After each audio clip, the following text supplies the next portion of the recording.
양옆 앞뒤로 반갑습니다. 사랑합니다. 인사할까요? 예, 감사합니다. 오늘 설교 제목은 화평케 하는 자는 복이 있나니. 제목을 읽어보죠.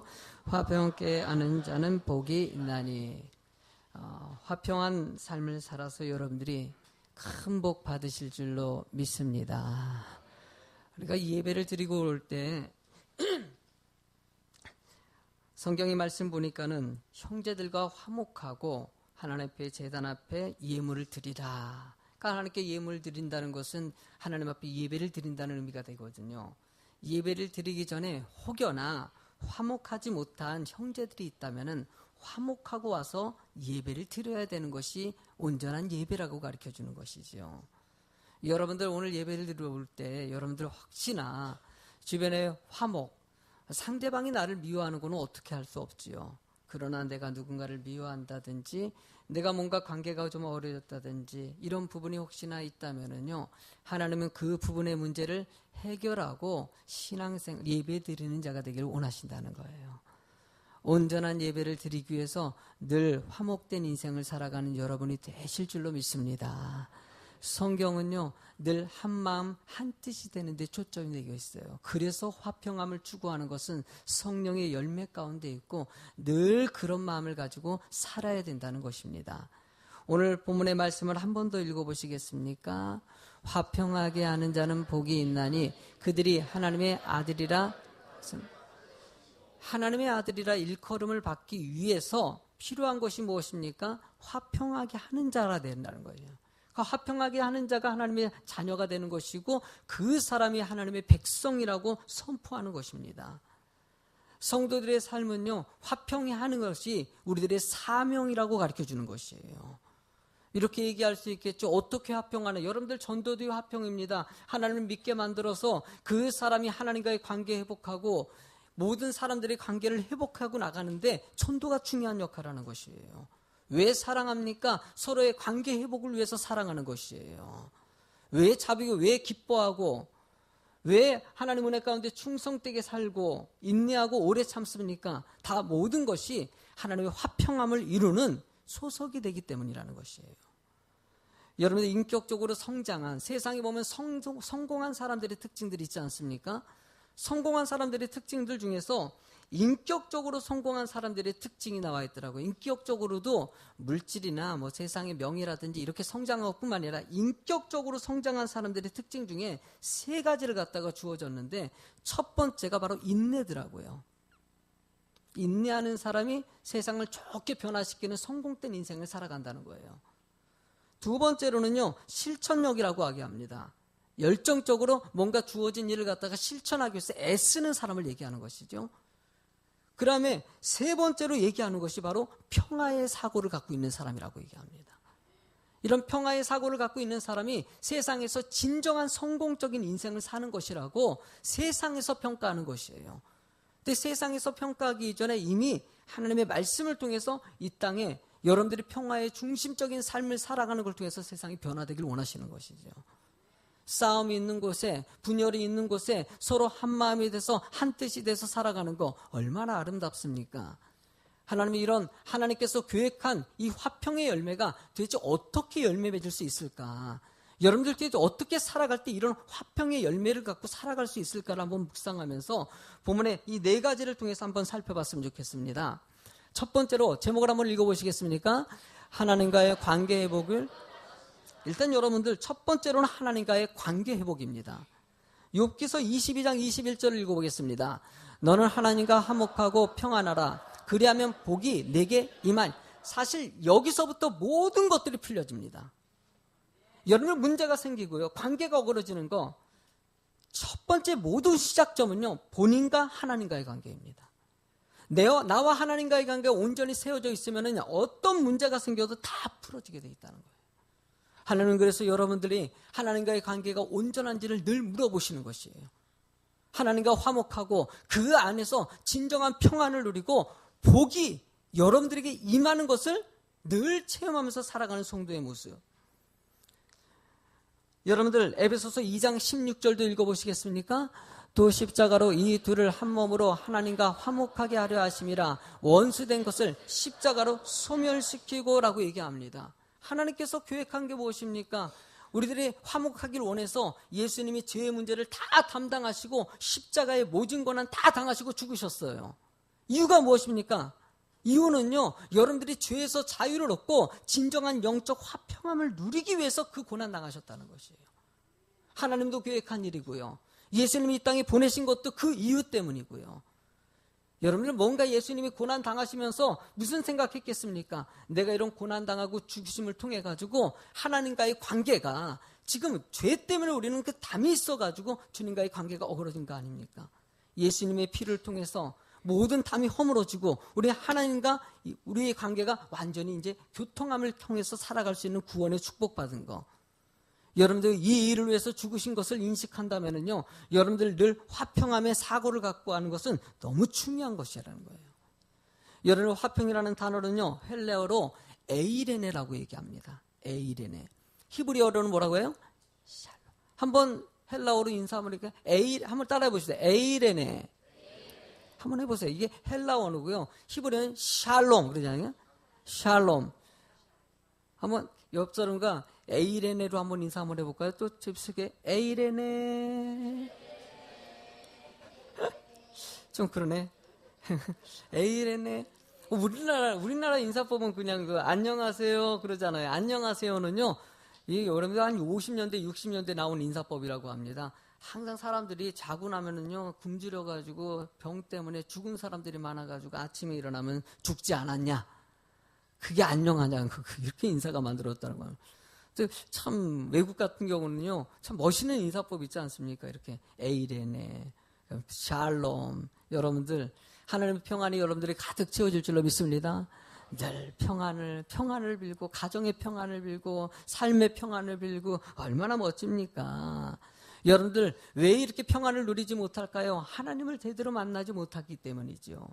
빌혼이라는 사람이 있어요. 이 사람이 노래를 너무나 잘해요. 사람들이 인기를 끌다 보니까, 돈이 주어지다 보니까 이 돈 가지고 마약을 하기 시작합니다.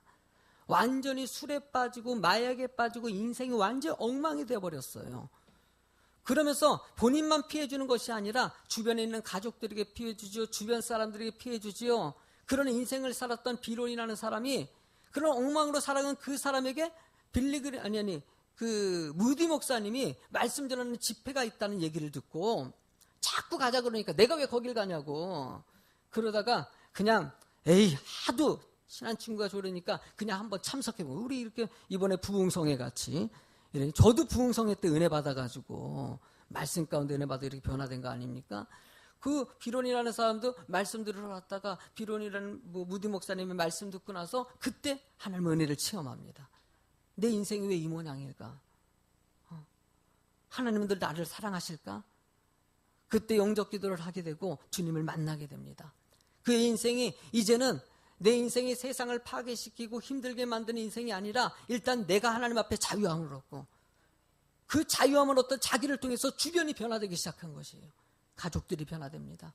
그 만나는 사람들이 조금씩 변화됩니다. 그는 다짐을 합니다. 그래, 이 삶은 나에게 복된 삶이다. 그리고 온전히 주님께 맡긴다는 마음을 가지고 무디 목사님을 따라다니면서 찬양 사역을 하면서 성에 따라다니면서 오직 복음 증거하는 데 평생을 바칩니다. 여러분들 그분이 지은 찬양 있지 않습니까? 여러분들도 좀씩 들어본 찬양일 거예요. 내 마음에 한 노래 있어 즐겁게 늘 부르네.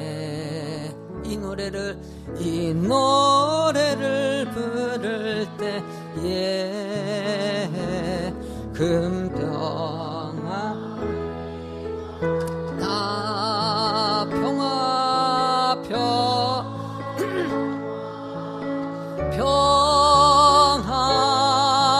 하나님 주신 선물, 오 그거 놀라운 평화, 하나님 선물일세. 할렐루야. 비로내는 사람은 오직 주님만을 찬양하며 나는 이런 평안 가운데 살았으니까 다른 모든 사람들도 주님 만나고 참된 평안으로 살라고 고백하며 전도자의 인생으로 살게 됩니다. 하나님 여러분들도 주님과의 관계가 회복되어서 영적인 평안이 가득 채워질 줄로 믿습니다. 두 번째로는요, 죄로부터의 화평함을 누려야 하는 것입니다. 여러분들 왜 마음에 평안이 없을까요? 왜 내가 이렇게 두려워 떨고 힘들까요? 여러분들 로마서 8장 6절을 읽어보시겠습니까? 육신의 생각은 사망이요 영의 생각은 생명과 평안. 육신의 생각은 사망이라는 것이에요. 죄에서 오는 세상적인 것을 의지하고 살아갈 때 순간에 모든 것이 어그러지고 두려움과 불안한 인생이 될 수 있다는 것이에요. 죄 때문에 참된 평안을 누리지 못하는 거. 여러분들 지난번에 이 다큐멘터리 이 공항에서 이루어지는 일들이 있지 않습니까? 야, 그 다큐멘터리 보니까 되게 보는 걸 좋아하는데요. 보니까 공항에서요, 여러분들이 짐을 맡기면은요, 이게 기계가 돼가지고 막 그래 돌아가가지고 그게 딱 목적한 데 타타타닥 하고 또 뭐 여러 가지 뭐 공항에서 하는 일들이 있지 않습니까? 그 중에서 심사대를 관리하는 분들이 계시더라고요. 심사대가 뭐냐면은요, 짐을 가지고 공항에서 이제 비행기 타고 들어오지 않습니까? 그러면은 혹시나 그 짐 속에 밀수품이라든지 마약이라든지 이런 거 있는 것을 발견하는 사람들이에요. 근데 그걸 보니까 발견하는 사람들은 그 현장에 있지 않고요, CCTV로 있지 않습니까? 그 안에서 CCTV 벌떼 이렇게 딱 해가지고요, 사방에서 TV를 딱 보고 그것만 바라보고 있어요. 그리고 마이크 딱 들고 있어요. 그래가지고 사람들이 이렇게 가방 들고 막 왔다 갔다 하면요, 여기서 딱 봐가지고 저 사람이 의심스럽다 그러면 전화를 딱 해주는 거예요. 거기 빨간색 옷 입은 사람 지금 가방 검사하세요. 저기 노란색 입고 막 오시는 분 있잖아요. 저 사람 그 캐리어 검사하세요. 뭐 이거 하는 분이 계시더라고요. 근데 그분도 달인이더라고요. 이게 뭐냐면은요, 이게 짐에다가 밀수품이라든지 마약 같은 거 싣고 딱 오는 사람들은요, 발걸음이 다르대요. 이 얼굴 표정이 다르대요. 뭔가 이렇게 눈빛이 다르고 해가지고 CCTV에서 이 사람은 그것만 보는 거예요. 딱 해가지고 딱 봐가지고 노란 옷, 빨간 옷, 파란 옷 검사하면요, 적중률이 상당히 높은 거예요. 야, 그것도 우리 달란트대요. 보니까는 저 달인이 얼마나 잘 뽑아내는지. 그 딱 하니까 그 사람도 빨간 옷 하니까 가방 검색하니까 그 안에 밀수품이 있는 거예요. 보면은요, 왜 이럴까요? 사람들은요, 여러분들 거짓말 탐지기도 왜 있겠습니까? 거짓말하고 죄지면은요, 알게 모르게 불안해요, 사람들은요. 그런 불안한 심리가 마음을, 평안을 갖다 빼앗아 갖고 여러분의 안정감이 있는 인생을 갖다가 무너뜨린다는 것이에요. 하나님이 여러분들의 이 모든 죄의 문제를 해결하도록 주님이 함께 하시지 않았습니까?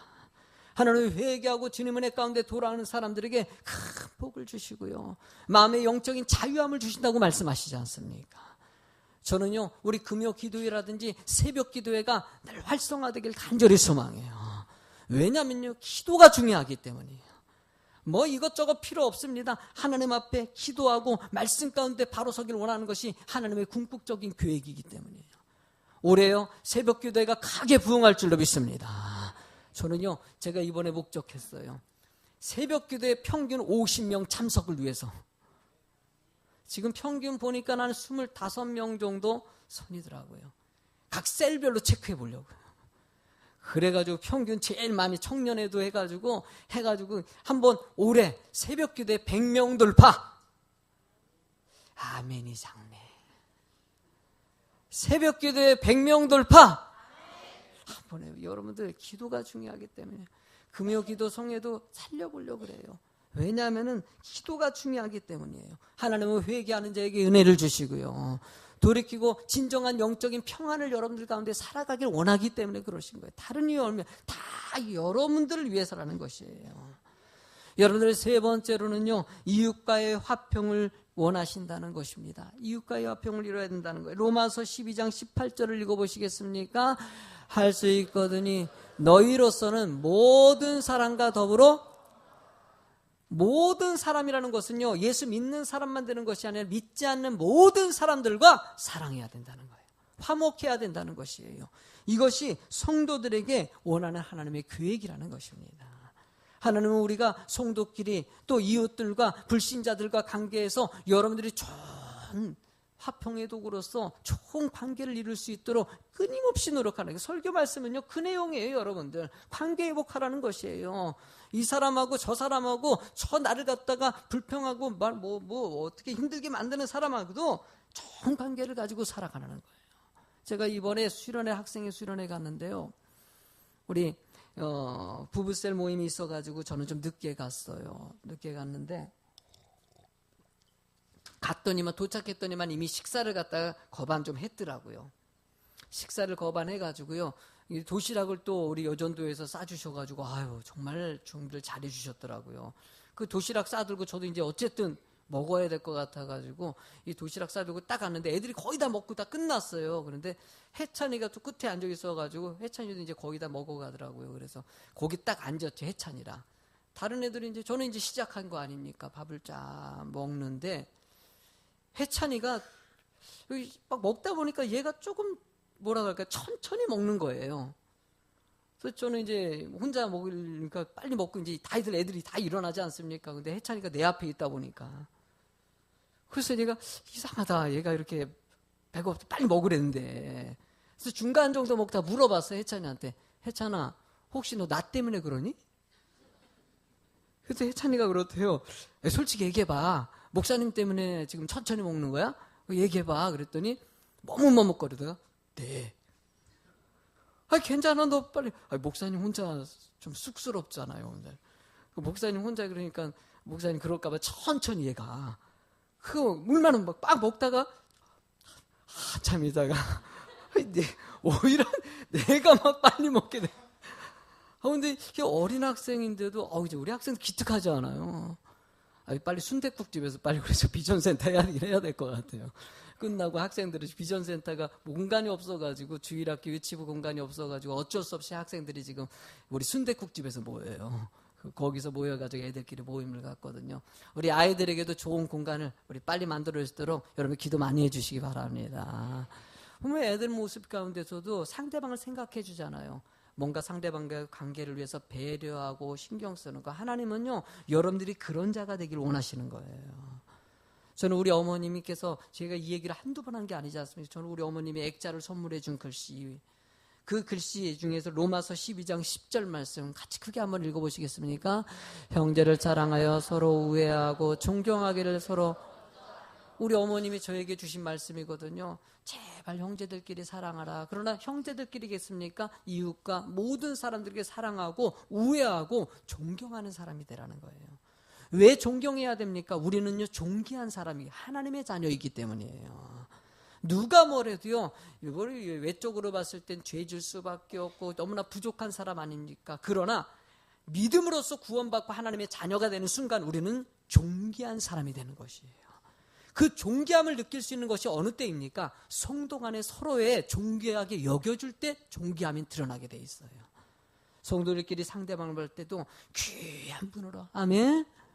누가보다도 정말 귀한 분으로 여겨져서 상대방을 위해서 기도해주고 상대방을 섬겨주시고요, 높여주시고요, 칭찬해주시고요, 격려하면서 살아가는 것이 바로 화평함의 관계를 이룰 수 있는 척도라는 것이에요. 여러분을 더 나아가서 마태복음 5장 43절을 이렇게 요구하십니다. 시작. 또 내 이웃을 사랑하고 내 원수를 미워하라 하였다는 것을 너희가 들었으나 나는 너희에게 이르노니 너희 원수를 사랑하며 너희를 박해 하는 자를 위해서. 원수까지도 사랑. 여러분들 그 성경은요 무조건 사랑입니다. 그리고 서로의 관계가 회복되기를 원하신다는 거예요. 사탄은 어쨌든지 끊으려고 하지 않습니까? 미워하게 만들고 분열하게 만들고 헤어지게 만들고 떠나게 만들고. 여러분들 이럴 때 그래도 사랑하고 나를 힘들게 만드는 사람이 있습니까? 그래도 사랑해 보십시오. 그래도 사랑하십시오. 왼쪽 밤을 때렸습니까? 오른쪽 밤이라도 내면서 분이 풀릴 때까지 나를 때리십시오. 그러면서까지도 관계가 회복될 수 있다면 내가 모든 것을 다 내려놓겠습니다 라고 여러분들 마음을 희생을 가지고 상대방에게 대한다면요, 관계 회복될 수 있을까요? 없을까요? 끊임없이 사랑하는 사람은 이길 수가 없어요. 미워해도. 여러분들 자식과 부모 관계가 그런 것 같아요. 하여튼 자식 키우다 보면은 저도 어렸을 때 어지간히 속을 새긴 사람이거든요. 내가 내 자식을 나 보니까 알겠더라고요. 참 어지간히 말 안 듣고 해도요 그래도요 가끔 가다가 이게 나가. 그렇게 해가지고 내가 저놈의 자식 그냥 쫓아내, 아이고 내가 다시는 저 자식을 안 산다라는 얘기를 갖다가 할 때도 있지 않습니까? 근데 안 사는 거예요? 그래도 또 연락해야 하네요? 나가라 그래가지고 진짜 나가보십시오. 부모님들 참 잘 것 같아요? 안 잘 것 같아요? 못 자요. 그렇게 속색이고 못된 짓 해도요 내 자식 새끼 또 챙기는 게 부모 마음 아니에요. 하나님은요 여러분들이 그렇게 서로 사랑으로 늘 서로 품어주고요 감싸주는 자가 되길 원하신다는 거예요.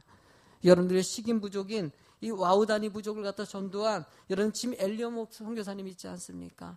선교하러 그 식인 부족을 갖다 전도한다고 그 오지에 들어가자마자 창에 갈려서 죽습니다. 아내가 과부가 돼버렸어요. 얼마나 비참하니까 속상합니까? 내 남편, 그렇게 사랑하는 남편이 죽었으니 너무나 고통스럽고 힘든 상황 가운데 여러분들 2, 3년이 지난 다음에 놀라운 일이 벌어집니다. 왜? 그 자기를 죽인 그 원시 민족을 그 아내가 전도하러 다시 그 지역에 들어가더라는 거예요. 가가지고 언어를 배우고요. 치료해주고요. 자기를 죽인 사람들 아닙니까? 자기 남편을 죽인 사람들을 치료해주고 부담아줍니다. 그러고 나서 여러분들 선교를 했더니 그 마을 사람들이 조금씩 변화돼가지고 세상에 짐 엘리엇 선교사를 죽였던 5명 중에서 4명이 목사가 돼요. 안 놀래네. 1명이 전도자가 돼요. 할렐루야. 하나님은요 이 사랑의 힘이에요. 상대방이 사단을 통해 가지고 분열하게 만들고 끊어놓으려고 얼마나 애를 씁니까? 그래도 사랑하니까 와우다니 부족들이 완전히 변화돼 가지고요 축복의 땅이 되지 않습니까? 그게 바로 화평함을 추구한 그 짐 엘리엇 선교사의 아내의 모습에서 나오는 것이에요. 여러분들 누가복음 11장 4절 말씀을 읽어보시겠습니까? 우리가 우리에게 죄 지은 모든 사람을 사하여 준 것 같이 우리의 죄도 사하여. 여러분들 우리가 왜 용서해야 됩니까? 우리가 죄 용서함 받았기 때문이라는 것이에요. 십자가에 대속하면서 모진 고난 다 당하시고 우리를 대속해 주셨기 때문에 우리가 구원의 백성이 된 거 아닙니까? 그 은혜에 감사한다면요 여러분들 충분히 용서할 수 있는 마음을 간직할 수 있다는 것이에요. 여러분들 그런 사랑의 관계를 위해서 큰 풍성한 화평의 도구가 되길 주의 이름으로 축원합니다. 마지막 3번째 제목을 크게 한번 읽어보시겠습니까? 화평의 삶을 살아야 합니다. 여러분들 화평의 삶을 살아가는 것은요 성도에 마땅히 행할 바입니다. 여러분들 고린도 후서 5장 18절을 읽어보시겠습니다. 그리스도로 말미암아 우리를 자기와 화목하게 하시고 또 우리에게 화목하게 하는 직분을, 여러분을 직분을 주신 이유가 화목하게 하기 위해서라는 것이에요. 여러분들이 여기서 집사님이 되시고 권사님이 되시고 안수 집사님, 장로님이 목사, 전도사가 되고요 성도도 직분입니다. 여러분들 하나님의 성도로서의 직분을 받은 사람들은요 화평함을 추구하는 것이 우리의 사명이라는 것이에요. 늘 분열이 있는 곳에 그 분열을 갖다가 다 회복시켜가지고 서로 사랑하게 만들고, 누군가 싸웁니까? 누가 관계가 어려워졌으니까 기도하고 가지고 관계를 풀어주고 해결시켜주는 역할이라는 것이 여러분들이 해야 되는 일이라는 거예요. 여러분들 이 사람들 보면 싸움을 붙이는 사람이 있고요 싸움을 갖다가 해결해주는 사람들이 있어요.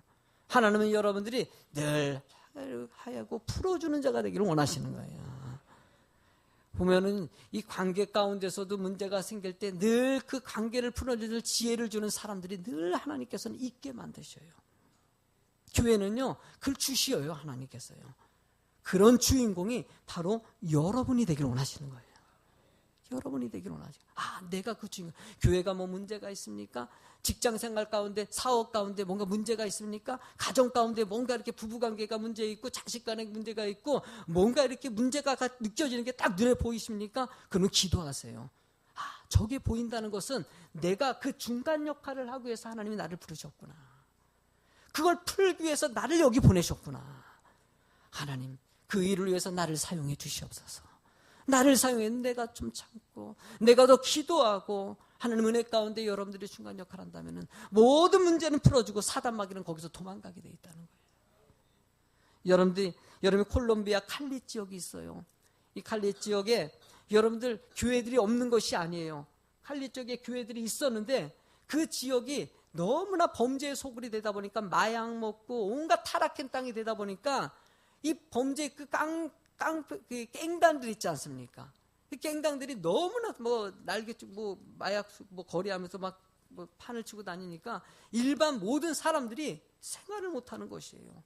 교회도 그냥 숨죽이듯이 아무런 영향력을 못 치는 그런 교회들의 모습을 보면서 이 홀리오 목사님이 그 지역에 어떻게 복음 증거하기 위해서 들어가게 된 것이에요. 이 홀리오 목사님이 들어가서 보니까는요, 너무 가슴 아픈 거예요. 왜 교회들이 이렇게 타락한 땅에서 왜 교회들이 가만히 있냐 이거죠. 왜 믿는 사람들이 왜 잠잠하냐 이거죠. 문제가 있다면 기도하고 하나님을 의지해야 되는데 기도 운동을 벌이기 시작합니다. 홀리오 목사님이. 여러분 기도합시다. 그리고 마약을 갖다가 물리치고 술과 모든 범죄를 물리칠 수 있도록 주님께 기도합시다. 그 애들이 나서질 않아요. 잘. 그래도 목사님은 소신껏 이러던 저러던 그냥 하는 것이에요. 그냥 기도합시다. 몇 명이 모이건 어떤 아들은 계속 기도를 하는데도 협력이 안 되는데 조금씩 시간이 지나니까 반응이 나타나기 시작해요. 드디어 교회들이 조금씩 모여고 마약 판매가 조금씩 줄어들고 술 먹는 사람들이 줄어들고 범죄가 줄어들고 여러분들 이러다 보니까는요 마약을 판매하는 깽단에서요 협박을 합니다. 막 칼을 갖다가 선물하고 죽은 시체를 보내고 너 죽이겠다는 걸 계속하면은요. 그래도 홀리오 목사님이 굴하지 않고 계속적으로 기도합니다.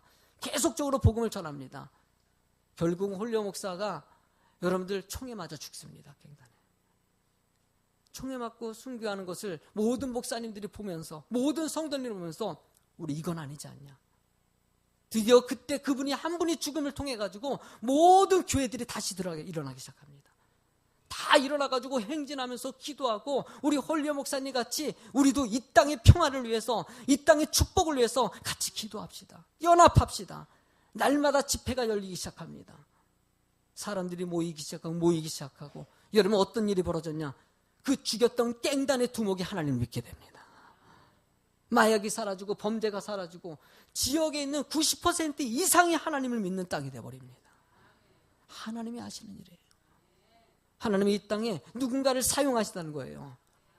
하나님은 그 주인공이 바로 내가 되길 원하시고 여러분을 통해서 교회, 가정, 민족, 이 나라 모든 것들이 화평함을 이루는 도구가 될 줄로 믿습니다. 여러분을 성 샌프란시스코 입이 말라서요.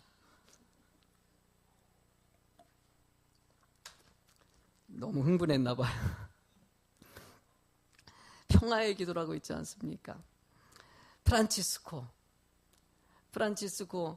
그는 젊었을 때요 온갖 타락의 인생을 살았어요. 엉망이 됐던 인생에 주님 만나가지고 그의 인생이 완전히 변화된 것이에요.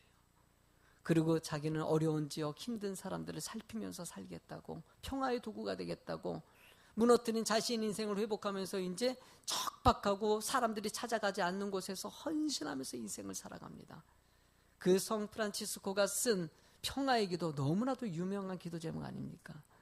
오늘 설교의 마무리를 여러분들 이거를 같이 읽으면서 설교를 마무리했으면 좋겠습니다. 같이 한번 읽어주시겠습니까? 주여 저를 당신의 평화의 도구로 써주소서. 미움이 있는 곳에 사랑을, 다툼이 있는 곳에 용서를, 분열이 있는 곳에 일치를, 의혹이 있는 곳에 믿음을, 오류가 있는 곳에 진리를, 절망이 있는 곳에 광명을, 슬픔이 있는 곳에 기쁨을 심게 하소서. 오 거룩하신 주여, 위로받기보다는 위로하고 이해받기보다는 이해하고 사랑받기보다는 사랑하게 하소서. 우리는 줌으로써 받고 용서함으로써 용서받고 자기를 버림으로써 영생을 얻기 때문입니다. 아멘. 같이 찬양하겠습니다.